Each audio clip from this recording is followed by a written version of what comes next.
యేసుక్రీస్తు పరిశుద్ధ నామములో మీ అందరికీ నా వందనములు. సహోదరి సహోదరులారా, అబద్ధ ప్రవక్తలు, అబద్ధపు బోధకులు ఎందరో వచ్చి ఉన్నారని మనము కళ్ళారా చూస్తున్నాం. యేసుక్రీస్తు వస్త్రం ముట్టగానే ఆ స్త్రీ స్వస్థపడింది అని చెబుతున్నారు. ఇదంతా అబద్ధము అని నేను చెప్తున్నాను. ఎందుకయ్యా అందరు నిజమే అని చెప్తున్నారు? 12 సంవత్సరాల నుంచి రక్తస్రావం గల స్త్రీ విశ్వాసంతో ఆయనను ముట్టి, ఆయన వస్త్రపు చెంగు ముట్టినంత మాత్రాన నేను స్వస్థత పడుదును అనుకొని ఆ స్త్రీ అనుకొని ముట్టింది కదా, అందుకే ఆ స్త్రీ స్వస్థపడింది అని మీరు అనవచ్చు. మరి ఇది అంతా పూర్తిగా అబద్ధము. ఆయన వస్త్రపు చెంగు ముట్టగానే ఆమె స్వస్థత పడలేదు. చాలామంది ఎన్నో రకాలుగా చెప్తున్నారు. ఇదిగో ఈ వస్త్రంలో స్వస్థత ఉంది, ఈ కర్చీఫ్లో స్వస్థత ఉంది, ఈ పండులో స్వస్థత ఉంది, ఈ హారతిలో స్వస్థత ఉంది, దైవ సేవకుని చేతుల్లో స్వస్థత ఉంది అని చెప్తున్నారు. కానీ ఇది అంతా అబద్ధము. ఎందుకంటే దేవుడే చెప్పినాడు, అబద్ధపు ప్రవక్తలు అనేకులు వచ్చి ఏర్పరచబడిన వారిని సహితము మోసపుచ్చుతారు. చాలామంది ఏం చేస్తున్నారంటే వస్త్రపు చెంగు ముట్టినంత మాత్రమే ఆ స్త్రీ స్వస్థత పడింది అని చెబుతూ ఉన్నారు. ఇది అంత అబద్ధము. ఎందుకంటే దీనికి మనకు వాక్యానుసారంగా రుజువులు కావాలా. నోటి మాట వలన పలికినది కాదు, కానీ వాక్యం ఏం చెప్తుంది, ఈ వాక్యం ప్రకారం వీళ్ళు చెబుతున్నారా, వాక్యానికి వ్యతిరేకంగా చెప్తున్నారా? మనము ఆనాడు పౌలు ప్రవచించినప్పుడు అనేకులు వచ్చి గుమికూడి సువార్త విని ఆయన చెప్పినది లేఖనములో ఉన్నవో లేవో పరిశీలించి తెలుసుకొని వాక్యమును నమ్మిరి. అందుకే మనము ఈ కాలంలో ప్రతి వాక్యము వినవచ్చును, కానీ అందులో శ్రేష్టమైనవేవో, మాన్యమైనవేవో, రమ్యమైనవేవో, ఏవి ఖ్యాతి గలవో, ఏవి క్షేమకరమో, ఏవి క్షేమం కాదో ఎరిగి తెలుసుకొని గ్రహించి వాటిని అవలంబించి నడుచుకుంటే క్రైస్తవుని లక్షణం. అయితే మనము దేవుని వాక్యంలోనికి వద్దాం. దేవుని వాక్యము ఆ స్త్రీ గురించి ఏం చెప్తుంది? మనం బైబిల్లోకి వెళ్దాం. మార్కు సువార్త 5వ అధ్యాయము 23వ వచనం ఏముంది అక్కడ మనం చదువుకుందాం. 12 ఏళ్ల నుండి రక్తస్రావ రోగం కలిగిన ఒక స్త్రీ ఉండెను. ఆమె అనేక వైద్యుల చేత ఎన్నో తిప్పలు పడి తనకు కలిగినదంతయు వ్యయము చేసుకొని ఎంత మాత్రమును ప్రయోజనము లేక మరీ సంకటపడెను. ఆ స్త్రీ ఏం చేసిందంట?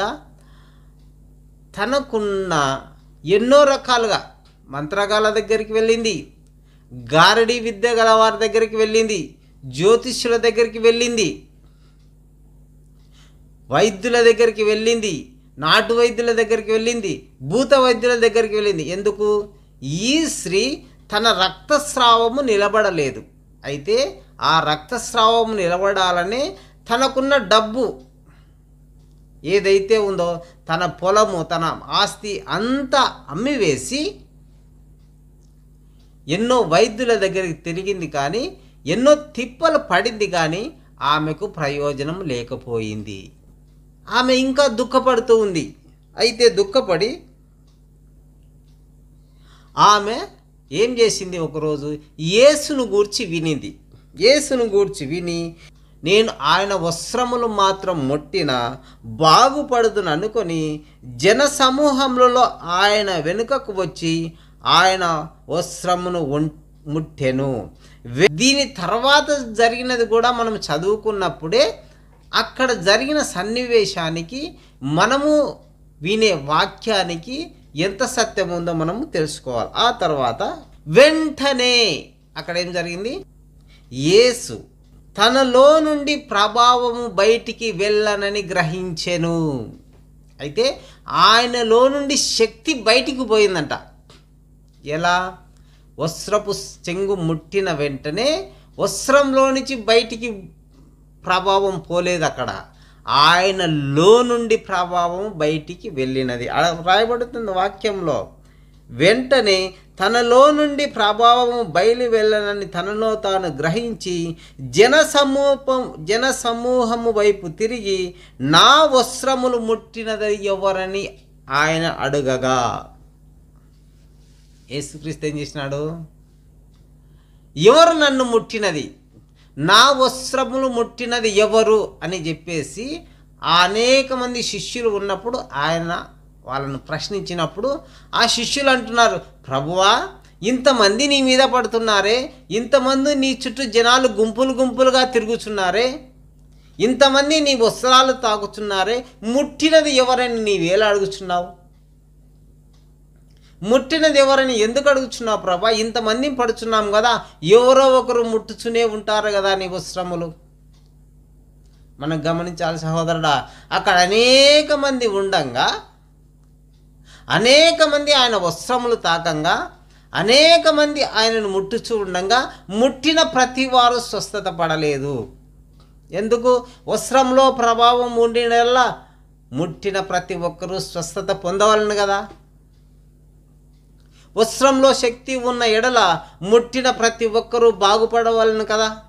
అక్కడ అనేక మంది ఆయన వస్త్రములు ముట్టినారు, అనేక మంది ఆయన వస్త్రముల మీద పడినారు, అనేక మంది ఆయనతో తగులుకుంటూ వెళ్ళినారు. కానీ ముట్టిన ప్రతివారు, తగిలిన ప్రతివారు, ఆయన వస్త్రపు చెంగు తగిలిన ప్రతివారు స్వస్థత పడవలసిందే.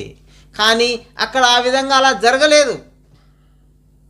ఎందుకంటే ఆయనలో నుంచి ప్రభావము బయలు వెడలిపోయినప్పుడు మాత్రమే ఆమె స్వస్థత పడింది అని గ్రహించాలి. అయితే ఇక్కడ వస్త్రంలో శక్తి లేదని గ్రహించాలి. ఇదంతా అబద్ధము. ఆయనలో నుండి ప్రభావం బయలు వెడలిపోయినప్పుడే ఆమె స్వస్థత పడిందని గ్రహించాలి. ఆయన ఇంకొక మాట అన్నాడు, కుమారి నీ విశ్వాసము నిన్ను స్వస్థపరిచింది. ఆయనలోని ప్రభావము నీకు వచ్చేంత విశ్వాసం ఉండాలి. ఉదాహరణకు కరెంటు తీగ తీసుకుందాం. కరెంటు తీగ లోపల పైన కోటింగ్ ఉంటుంది. రెడ్ వైర్ కోటింగ్ కానీ, బ్లాక్ వైర్ కోటింగ్ కానీ, ఎల్లో వైర్ కోటింగ్ కానీ ఉంటుంది. కానీ ఆ వైర్ను మనం ముట్టినంత మాత్రాన మనకు షాక్ తగలదు, అవునా? ఆ పై వైర్ను ఏ రంగు వైర్ అయినా తీసుకో, పై రంగు వైర్ను ముట్టినంత మాత్రాన షాకు తగలదు. ఎందుకు? దానిలోని ప్రభావము, ఆ కరెంటు ఏవైతే లీడ్స్ ఉంటాయో, ఆ రాగి వైర్ ఉంటుందో దానిలో ఉంటుంది ప్రభావం. ఆ ప్రభావం నీకు తగిలినప్పుడే నీకు షాక్ కొడుతుంది. అందుకే నీ విశ్వాసము ఆయనలోని ప్రభావమును కనుగొనేది ఉండాలి. నా సహోదరుడా గమనించాలి, ఇప్పటికైనా కానీ స్వస్థత జరగవలనంటే అది దేవుని వల్లనే జరుగుతుంది. స్వస్థత జరగవలనంటే ఆయనలోని ప్రభావం బయలు వెడలిపోతేనే అప్పుడు నీకు స్వస్థత జరుగుతుంది. ఆయన మాట కూడా చెప్పినాడు, కుమారి నీ బాధ నివారణ అయినది, నీవుకు స్వస్థత కలుగునుగా. కానీ ఆయన తన నోట కూడా పలికినాడు. ఏం స్వస్థత అయింది కదా, ఈయన పలకవలసిన అవసరం ఏముందంటే ఈయన ప్రభావం వెడలిపోయింది కాబట్టి, ఆ ప్రభావం గల మాట దేవుని శక్తి గల మాట కాబట్టి ఆ మాటను బట్టి ఆమె విశ్వసించినప్పుడు పూర్తిగా స్వస్థత జరిగింది. అయితే అనేక మంది వస్త్రంలో స్వస్థత జరిగినట్లు, పండ్లో స్వస్థత జరిగినట్లు, వస్తువులో స్వస్థత జరిగినట్లు ఇదంతా నమ్మకండి.